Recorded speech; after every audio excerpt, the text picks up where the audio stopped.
Dernière intervention de la matinée, donc Dominique Séjalon, je suis didacticien à IFI.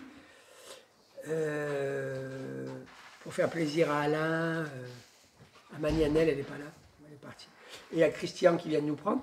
J'étais animateur socioculturel, étant jeune.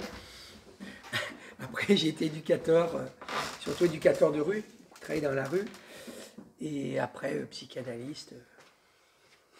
Je ne travaille plus dans la rue du coup.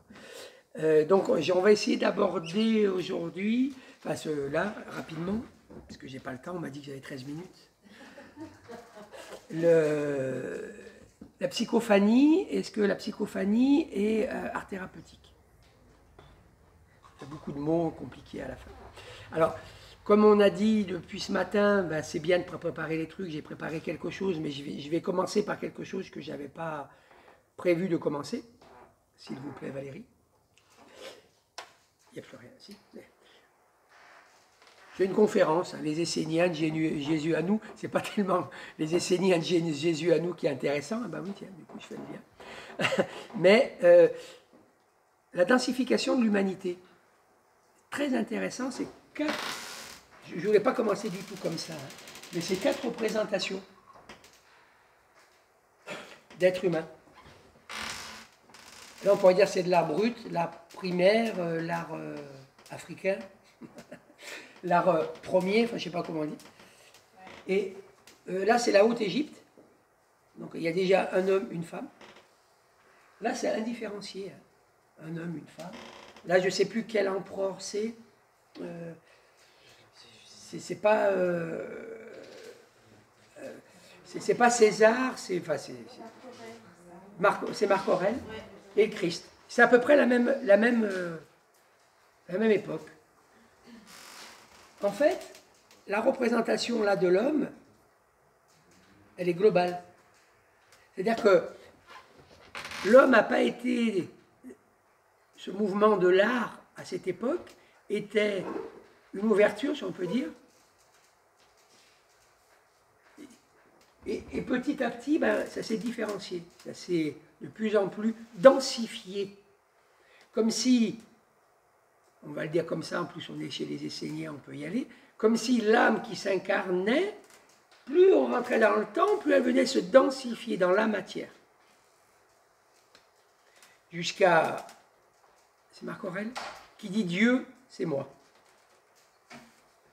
Et le Christ, il dit, on est tous Dieu. Il y a quand même ces deux moments-là, mais il y a quand même cette densification.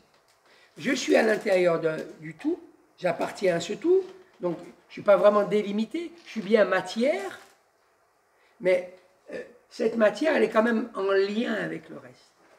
Et petit à petit, dans la civilisation, si on reste dans les Esséniens, ils disent, ce qui est difficile dans ce qu'on appelle la civilisation, c'est qu'on a oublié les valeurs, et surtout la valeur de l'équité, qui a été remplacée, mais il l'a dit un petit peu différemment, Alain, comment on est passé de l'art au dollar. C'est-à-dire que c'est l'argent qui a mis quand même pas mal le bordel. Travailler avec, on en a parlé, hein, la valeur de l'équité, qu'on est tous différents, mais cette différence, elle permet une harmonisation de quelque chose. Et c'est intéressant, je n'avais pas, en écoutant Alain, enfin vous écoutant tous ce matin, parce que je ne pensais pas commencer par ça, mais ça m'a fait penser, très intéressant. Et comment on est venu figer sur une identité, un ego, et aller quand même là, Dieu c'est moi. Donc c'est comment cette matérialisation de l'ego fait que l'ego se prend pour le roi, et un roi assez riche, de préférence. C'est Abd al-Malik qui dit on veut être riche et célèbre comme si tout le reste était funeste. Alors que non, c'est le reste qui est intéressant. Mais là, on vient... Voilà, ça m'a fait penser à ça. Pouvez-vous zapper? Merci. Donc, je vais essayer simplement de vous rentrer dans la signification, parce que ça, je l'ai pris uniquement pour Aurélien, ce mot-là, parce qu'il aime bien les mots que j'emploie. Adrien, pardon, Aurélien, j'étais encore sur le Marc Aurèle, Aurélien. Ben, oui, ça lui va bien. Ouais, il se la pète un peu, mais... Donc, psychophanie. Est-ce que vous avez déjà entendu parler de la psychophanie? Bon, ben... La psychophanie, ça a été mis en place par des orthophonistes en Australie, ça s'appelait l'écriture facilitée, qui a été mis en place par des enfants qui n'avaient pas accès au langage, des enfants autistes, ou d'autres problématiques, surtout autistes, qui n'avaient pas accès au langage. Et en prenant la main de l'enfant, en gardant son doigt, le facilitant permet aux facilités de produire du texte sur un clavier d'ordinateur. Et ça donne le texte, oui, c'est pour ça que je l'ai passé par ces premiers, on serait plutôt dans la première représentation. C'est global. C'est ce qu'on va voir, hein, mais comment je passe par l'autre pour produire un texte que je ne peux pas intellectuellement ou neurologiquement poser. Anne-Marie Vecchio, qui était une personne qui a vraiment lancé ça en France, qui a été se former, qui est partie, qui est orthophoniste, qui est partie en Australie, et elle a dit, mais c'est peut-être pas que pour les personnes autistes, et elle a, moi j'ai fait des Mireille aussi, je crois, je sais pas, peut-être d'entre vous, j'ai fait des séances de psychophanie, c'est vrai que ça sort du texte assez... On aura des exemples de textes hein, assez particuliers, hein, mais ça sera un dialogue d'âme à âme. Alors, psychophanie, elle a pris ce terme, phainos, devenir visible, venir à la lumière, se montrer, apparaître. Enfin, l'épiphanie, c'est, quand on fait l'épiphanie, c'est que le Christ, il est apparu. Hein. Donc en fait, il y a quelque chose qui se met en lumière, qui jaillit, et qu'est-ce qui jaillit? Ben, c'est la psyché, c'est-à-dire le souffle, l'intelligence, l'esprit, l'âme. Vous y mettez ce que vous voulez. Donc c'est comment faire jaillir quelque chose du profond de soi, surtout au début, hein, par des personnes qui ne pouvaient pas venir verbaliser ça. Alors vous verrez, ça vient interroger la psychanalyse, ça va interroger plein de choses en fait. Hein. Si vous voulez voir, hein, Anne-Marie Vecchio, elle a écrit, le premier livre qu'elle a écrit, c'est Je choisis ta main pour parler. Et elle a nommé ça la psychophanie. C'est intéressant parce que c'est dans les années 80. Et dans les années 80, excusez-moi, je suis nul en anglais, Arthur, en plus il n'est vraiment pas facile son nom, Schwarzkopf, c'est même pas anglais, je ne sais pas ce que c'est, C-H-A-W-L-W, inventait également un moyen. Alors lui, c'est un biologiste, c'est un physicien, donc il a fait un enfant autiste. Et il a... Sheldrake, c'est un biologiste, il a commencé à conceptualiser les travaux de Sheldrake. Sheldrake nous dit cette interrogation, en tant que biologiste moléculaire, je pourrais vous dire jour par jour comment la première cellule va se diviser en des millions et des milliards de cellules pour donner un corps humain, mais par contre je ne sais pas qui donne l'information à cette cellule. Et il dit, il faut sûrement penser une membrane au-delà du temps et de l'espace qui vient donner de l'information. C'est le champ morphique. Donc, ce physicien, un prix Nobel de physique, avec son fils, lui aussi commence à comprendre ce mouvement-là, qu'est-ce qui s'y passe. Et il parle d'un champ de force, c'est le champ morphique, qui contient des informations. Et comment, quand je me connais, et en se connectant, il y a des choses qui viennent apparaître. Il vient comprendre son fils à travers ce rapport, non, ce champ morphique. Il dit d'ailleurs, c'est très intéressant, il le dit dans ces termes-là lui-même, c'est un nouveau champ de forme qui se crée à travers l'espace-temps. C'est ce que Manianel nous disait aussi, qu'est-ce qui se passait quand on fait du soin à distance, c'est pareil, hein, le temps et l'espace n'est plus le même à ce moment-là. Il a fait le constat, lui travaille sur la cristallisation, il dit, personne n'y arrive, et puis à un moment donné, il y a une équipe de scientifiques qui arrive, et à ce moment-là, il y a plein de scientifiques au même moment, pratiquement, un petit peu comme les chansons du résident là-bas, d'un coup, tout le monde la connaît. Le centième singe. C'est le centième singe. Oui, c'est ça, dans le sentier. Ça. Donc du coup, voilà. Donc, alors, c'est peut-être aussi intéressant d'aller voir les personnes en psychophanie, ce qu'ils disent de la psychophanie. D'accord. Ils viennent, eux, parler de la psychophanie. Un qui dit « La psychophanie est une exploration de ce qui aspire à naître dans un espace de vie terrestre. » La psychophanie est une exploration de ce qui aspire à naître dans un espace de vie terrestre. Ça, c'est la production en psychophanie. Une ouverture sur le réel de l'histoire. Une histoire qui se réécrit autrement pour revisiter la trame de sa vie, dans une élévation de l'être. C'est un épouillage et un sevrage qui permet l'évolution.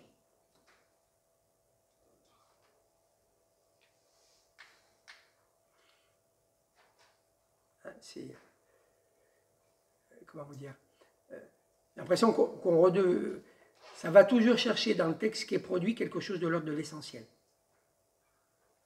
de l'origine. On a parlé aussi ce matin, de l'originel,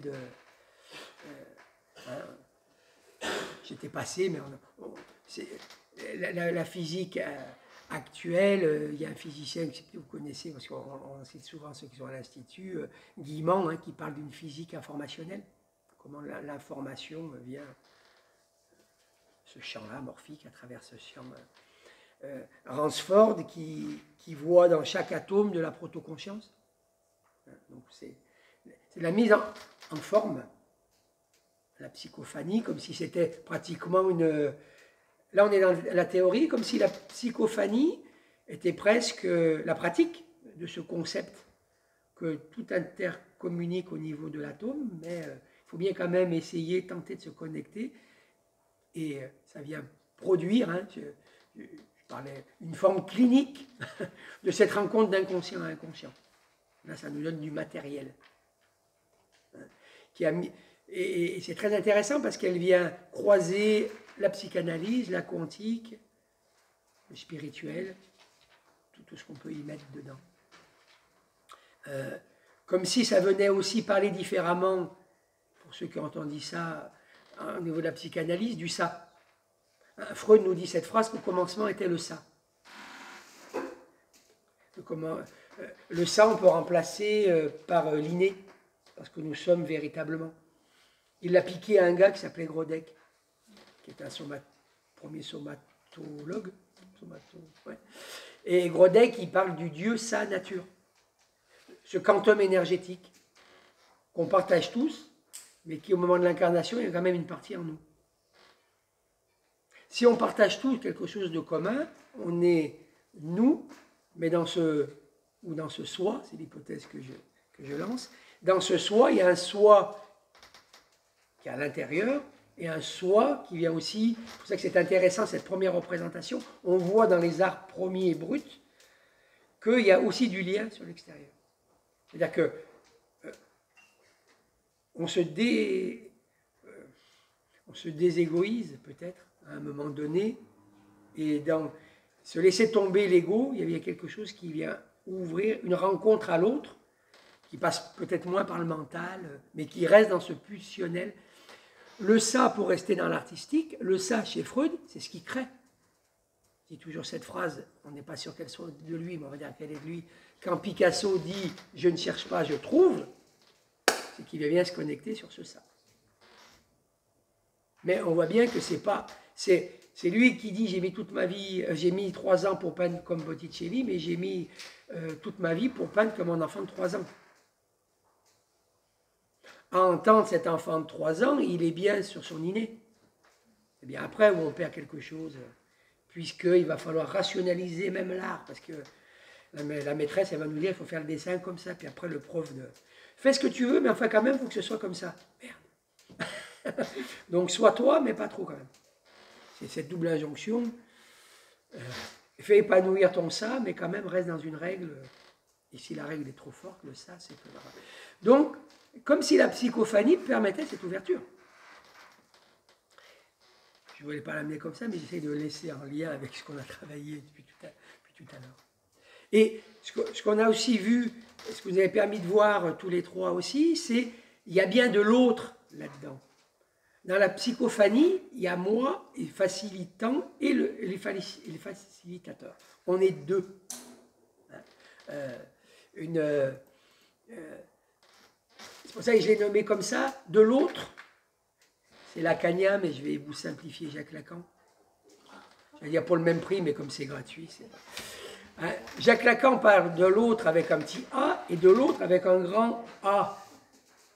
Et là, on dira, qu'est-ce qu'il a l'autre encore? Donc ce grand autre, c'est un sacré... Je suis obligé de signifier quelque chose à quelqu'un d'autre qui va me renvoyer. Hein?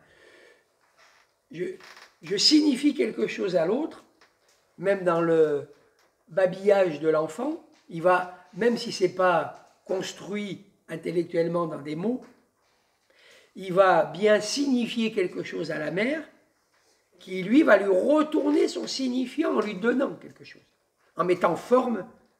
Ah, tu ressens ça. Ah, c'est peut-être ça. Ah.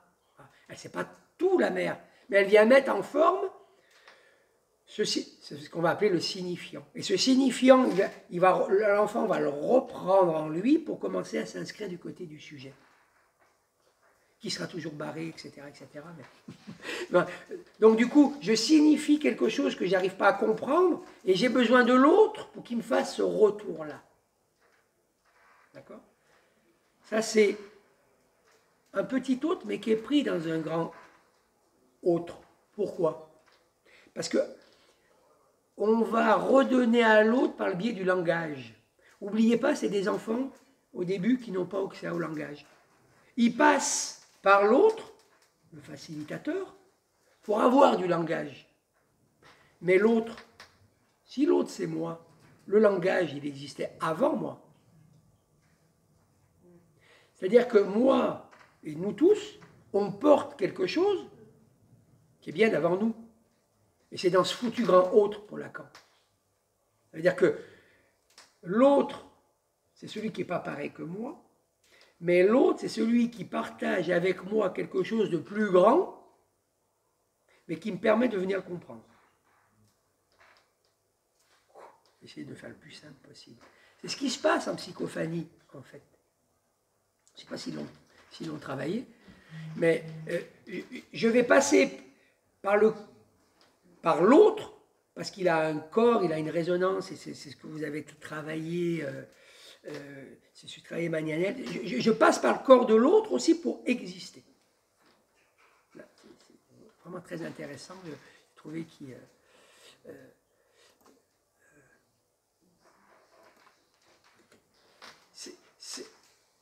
à travers l'autre, je deviens le lieu...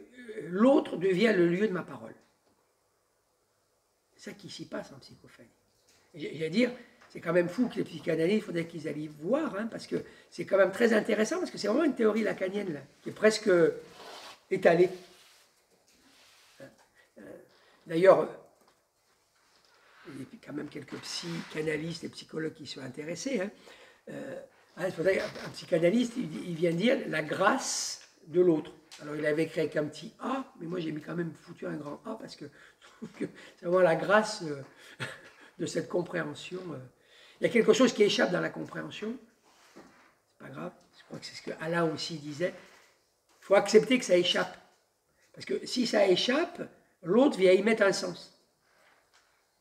Si je commence à trop intellectualiser comment ça passe, cette relation télépathique dans la psychophanie, ou je la rends magique, ça peut être intéressant, ou j'accepte que ça vienne ouvrir un espace, un entre-deux, où il y a du discours qui va pouvoir s'y mettre.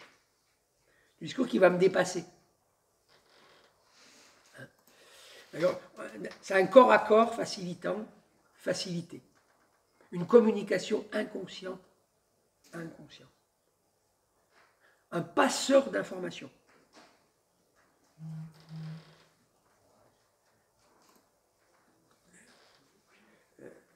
C'est intéressant parce que il y a un facilité qui a écrit « Au fur et à mesure que le travail en psychophanie se fait, la conscience et l'amour permettent l'évolution.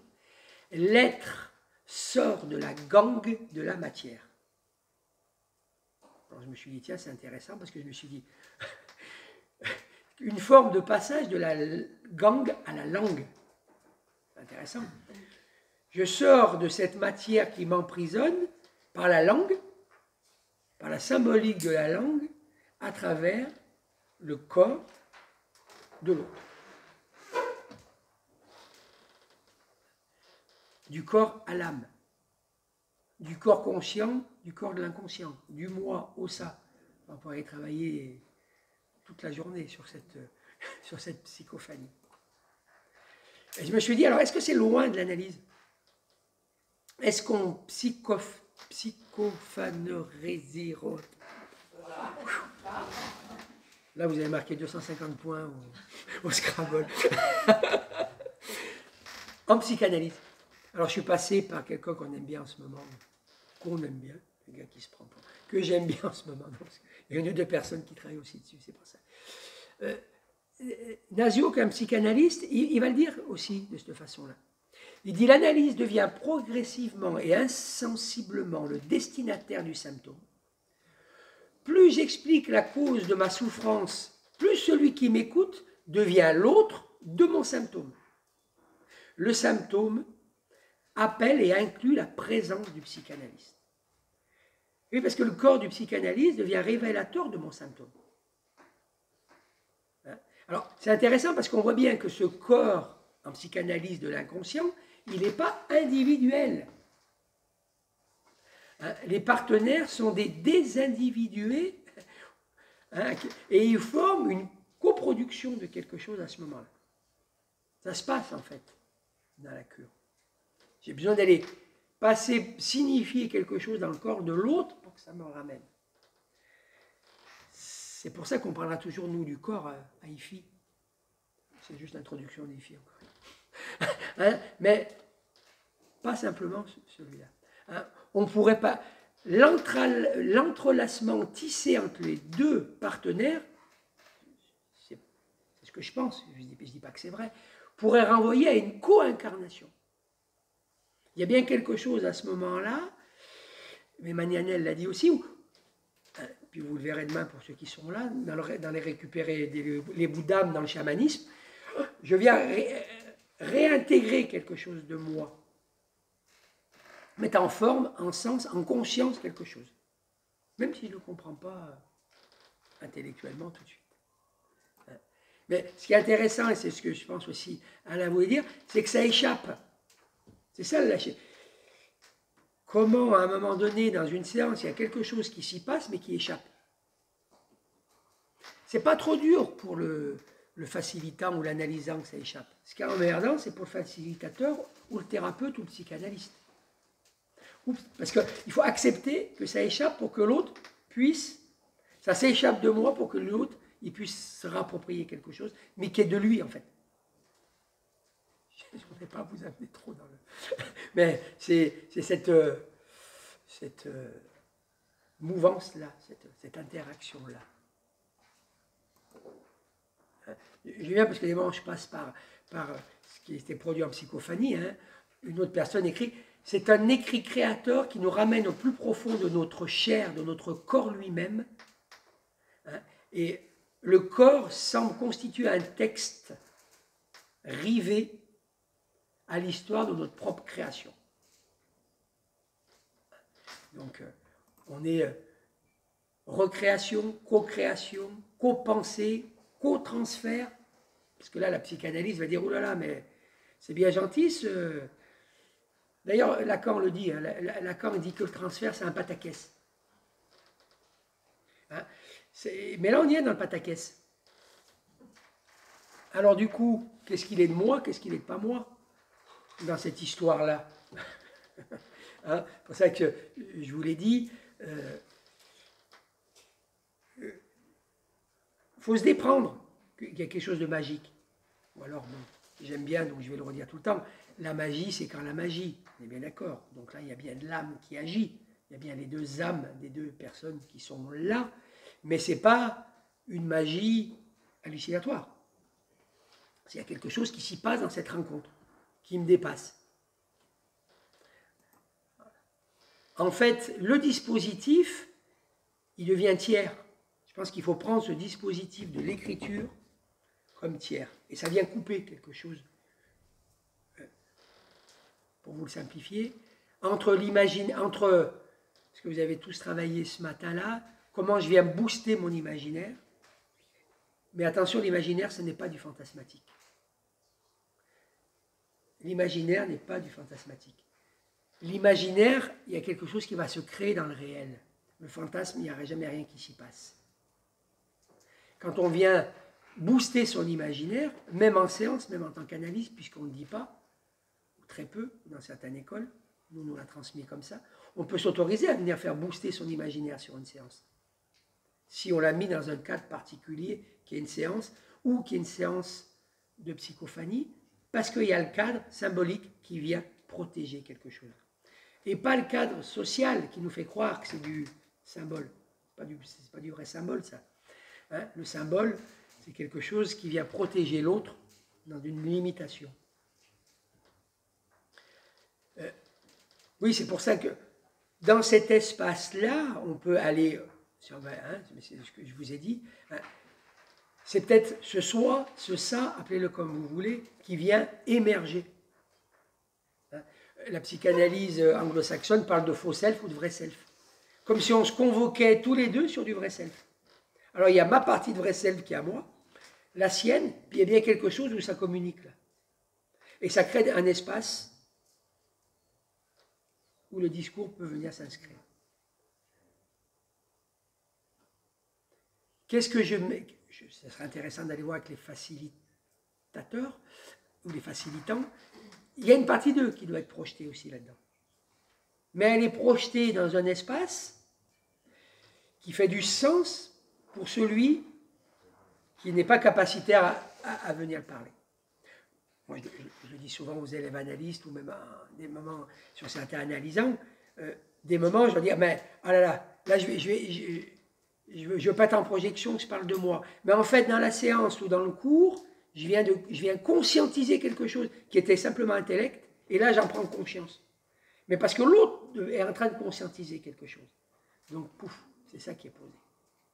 Je pense qu'en psychophanie, il y a cet ordre-là des choses qui est posé. Pour ça, je dis, la psychophanie, c'est une clinique dans ce no man's land, en fait. Parce qu'on voit bien que si Freud nous dit que l'inconscient ne connaît ni le temps ni l'espace, une séance analytique, de toute façon, on voit bien des moments. L'analysant dit, oh, je crois que ça faisait 10 minutes, ça fait déjà 1 heure qu'on est là. Voilà. Cet espace-temps, ou dans un atelier. Puisque Burenstein nous dit que le bonheur, c'est la bonne heure. La bonne heure, c'est quand je suis là, ici et maintenant, dans ce que je fais. Donc le temps. Quand je suis en train de créer ou de danser, combien de temps ça dure? J'en sais rien. Quand on fait un tatouage, bon, on discute un peu, mais oh là là, c'est déjà midi. Mais oui, parce qu'on est là. On est dans ce moment-là qui ouvre un autre espace-temps, en fait.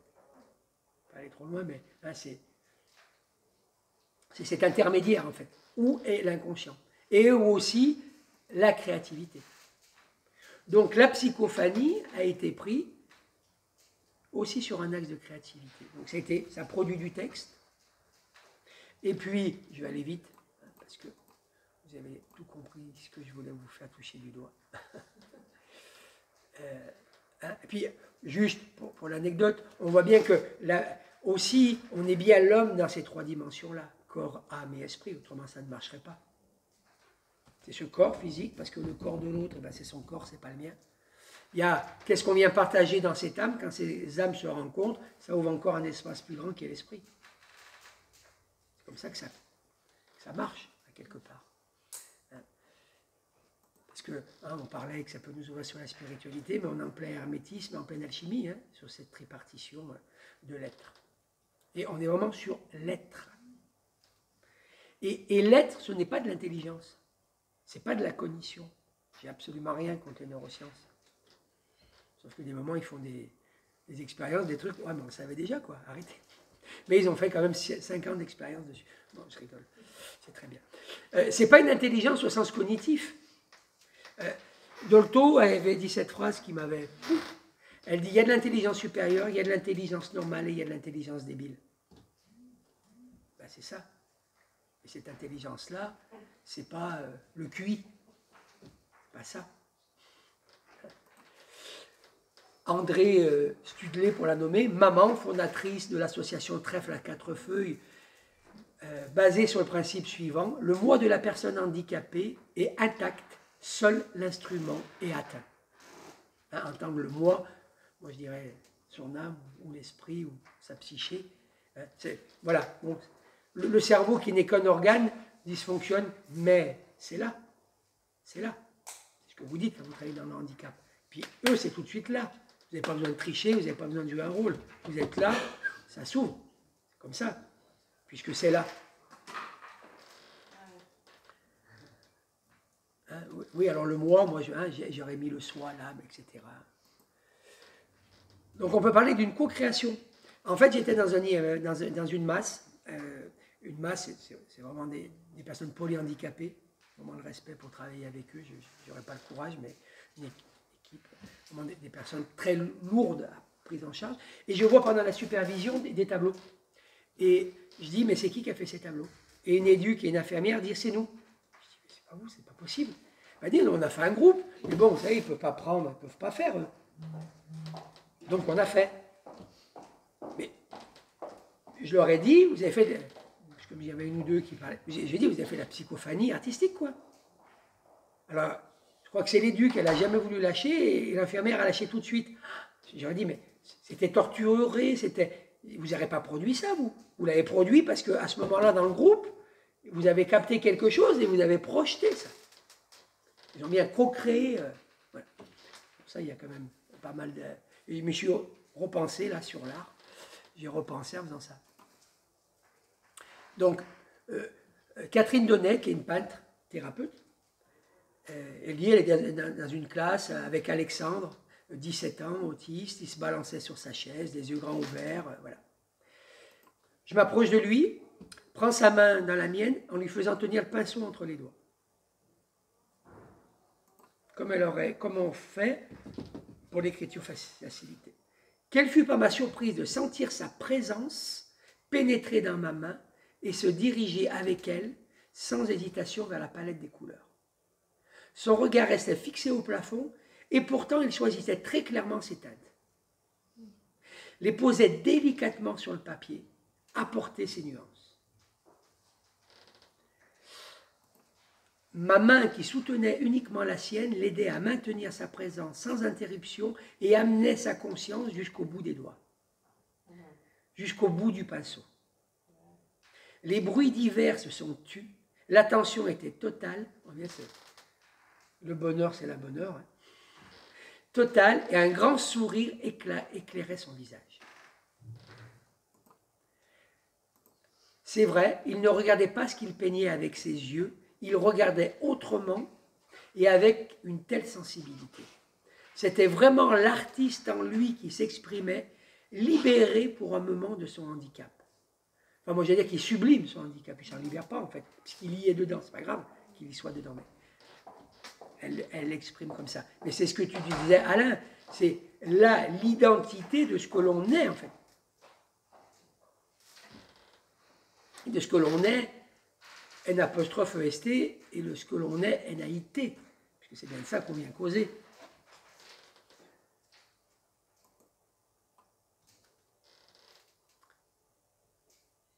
Alix, un peu les handicapés, je vous dis son texte en psychophanie, parce qu'il ne peut pas parler. Il parle, la personne qui le facilite, pas félicite, ok. Quand Odile me prend la main pour la séance de peinture, je sens tout d'abord les odeurs de gouache, c'est quand elle lui prend la main, les odeurs de gouache qui me traversent le corps, pas seulement au niveau du nez, je ressens profondément les couleurs qui me font vibrer. C'est Rimbaud ou sur les couleurs là? Le poème c'est Rimbaud ou Baudelaire sur ce poème avec les... Non, c'est Baudelaire. C'est Baudelaire. Oui, il va donner des couleurs aux lettres, aux mots. Les couleurs qui me font vibrer intérieurement et différemment pour chacune d'entre elles et avec une synergie entre nous. Correspondance en plus. Voilà, c'est ça, correspondance. Donc là, je vais vous montrer un dessin de David, qui a 35 ans, qui est polyhandicapé, qui est facilité par sa mère, et qui fait, avec Catherine Donnet, hein, cette thérapeute, art-thérapeute,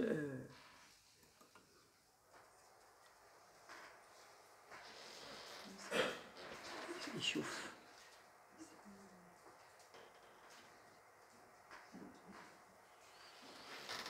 Donc c'est un dessin qu'il a appelé, en même temps il a fait un texte, hein, le dessin et le texte qu'il a, c'est le poème, hein, on peut le dire comme ça, qu'il a écrit, c'est Équinoxe.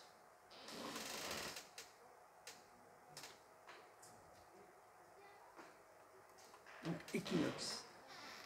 Il est né sous ma main plus que légère, d'abord son encolure, comme une arche de bateau puissante, pour tenir l'eau, la vague, le vent, le cap. Il est né sous mon pinceau, dans un geste soutenu, suffisamment pour le dompter d'un harnais consenti, qui le laisse libre d'être apprivoisé par ma fragile palette de peinture, qui le revêt d'éclat bleuté à la lumière du jour, lui donne la fougue, la joie, ma force rêvée, réfléchit, miroir dans son œil rieur. Renvoyé sous les rayons équinoxes sans détour, l'illumine et lui donne son nom, sans plus tarder, me cavalcade, me galope, me ruade dans mes brancards, me voltige dans les airs, me libère, me rend heureux. Polyhandicapés, hein. Ils sont pas comme nous, ceux-là, quand même, hein, ils savent pas trop. David, un autre polyhandicapé. Il a mis 3, voilà. Et voilà le texte qu'il a produit à côté de ce... Un secret bien gardé. Derrière les paupières closes, toute la liberté du monde, franchit même les limites cérébrales. On voit bien que la conscience n'est pas dans le cerveau. Ça se passe dans l'abandon de soi aux périphéries de l'humaine condition. Ce trait noir, c'est un cerveau. Il a l'air cadenassé comme ça, mais il est célestement branché par ce canal ouvert sur la divine providence. Entre le souffle vital, l'amour, l'amitié, l'espérance. C'est un chemin qui chemine vers les étoiles, une cheminée en somme, une cheminée galactique. Sans produit le gars. C'est rassurant. Oui, comme tu vois, j'y trouve mon oxygène, ma liberté est agile, dansante et aérienne, ma liberté donc, ma liberté. Et je m'arrête là parce qu'il n'y a rien à dire.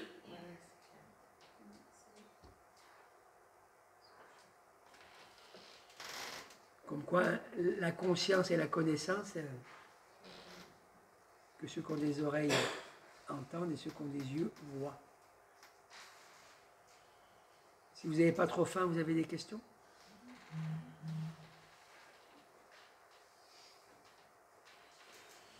Ouais, il n'y a rien à dire. Merci. Ouais. Merci. Allez manger en toute liberté.